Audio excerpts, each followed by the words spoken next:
We have here a sample problem I've written up here, and it's going to be challenging to read here, so I'll read through this. A researcher believes the application of a new fertilizer will cause the yield per acre to be significantly greater than 245 units, in a nice generic way of saying it. A researcher believes the application of a new fertilizer will cause the yield per acre to be significantly greater than 245. A sample of 52 plots yielded X bar is 265.1 and S equal 42.6. Do these data support the researcher's claim? A sample of 52 plots yielded X bar equals 265.1 and S equals 42.6. Do these data support the researcher's claim? So, let's see if we can just go through the first couple steps here of our hypothesis test. All right? Number one is state hypotheses. So every time H0 and H1, and these involve, we're talking about the mean. A researcher believes. What does the researcher believe? Usually maybe too strong. Very often, problems like this are stated. I don't want to say always. I'm not saying always. Look, you said always. I'm not saying always. But very often, the problem is stated from the viewpoint of the researcher. Very often, you can glean the alternate hypothesis from the reading, and then from that, figure the null hypothesis. Researcher believes the application of a new fertilizer will cause the yield per acre, probably a little more elaborately is the mean yield per acre will be significantly greater than. Well, we know what greater than means. Greater than means greater than. The question is, into which of these hypotheses does greater than fall? Hopefully I've beaten this into you already. The alternate hypothesis involves inequality, so that's greater than. Greater than what? Greater than, well, smack you right in the face, 245. If this is greater than 245, then we know what this needs to be. Even though it's not written here, we do know if this is strictly greater than, this must be less than or equal to. All right? Step 2, determine alpha. Is there an alpha given? No, there is no alpha given, so we know what to do. If there's no alpha given, we assume it's 0.05. If the way this would be different is that down here at the bottom, or somewhere here, right at the bottom, it would say, assume alpha equal, it would give you a number.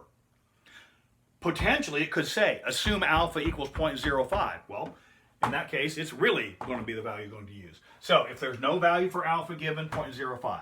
Now to the guts of it. This is our gathered data. So what are the data we have here? We have the sample size, we have X bar, we have standard deviation. The sample size is the number of plots tested. The sample size is 52. And we have the same sufficiently large criteria that we had before. Either 30 or more, or if the problem says assume a normal distribution, then any sample size is large enough. Well, we have met the greater than 30 requirement, so we're good to go. X bar, was there an X bar given? Yes, X bar is smacking right here. That's 265.1. And the standard deviation is 42.6. All right? The test statistic.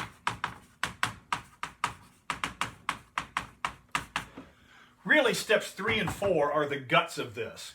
The test statistic. This I'm going to give you. It will be on the formula sheet under the heading test statistics.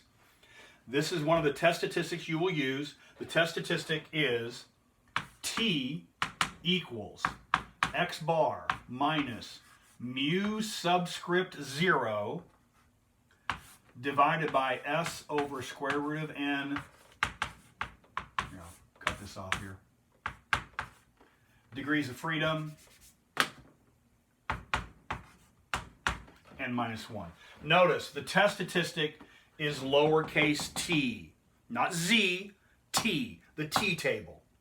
Test statistic is the t value and is computed by x bar minus mu sub 0. We'll come back to that in just a minute.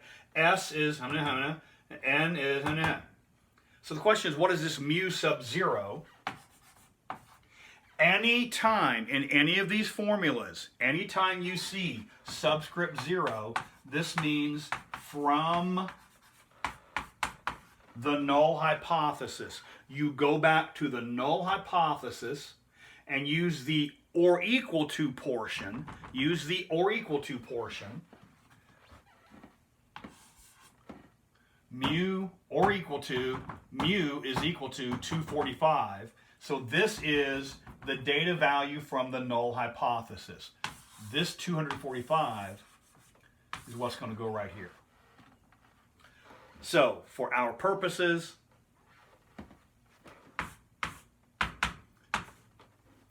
our value for t is x bar, which we know is 265.1,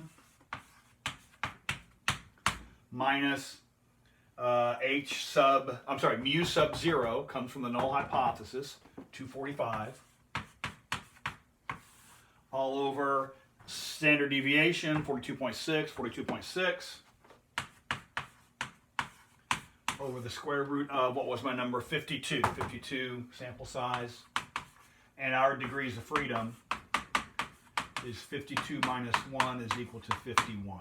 I'm out of space and I don't have a calculator with me anyway. I'm assuming you can compute that. What we'll do on the next video is I'll pick up this problem exactly from here, and we'll do the computation the rest of the way out, and we'll proceed on with step 4. So go ahead and do this computation. In the next video, I'll have garnered a calculator by then, and I'll pick up where you left off.